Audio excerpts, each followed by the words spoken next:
आज हमारा जो ट्रैफिक इनिशिएटिव्स है उसकी ये ओपनिंग सेरेमनी थी।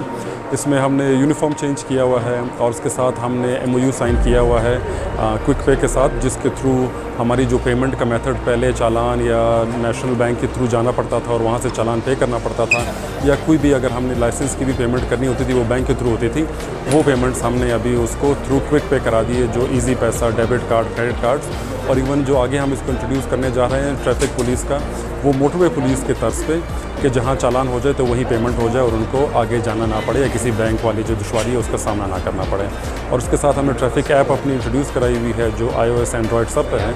और उसको हम इस्तेमाल करेंगे ताकि अगर कोई चालान किसी का बनता है या लाइसेंस रेडी होता है तो वो उसको ट्रैक भी कर सकते हैं। और लाइसेंस का एग्ज़ाम देने, अगर ट्रैफिक लाइसेंस एग्ज़ाम देने जाता है तो उसके पास नॉलेज टेस्ट और सारी गाइडलाइंस जो है उसी ऐप में अवेलेबल होंगी। Thank you.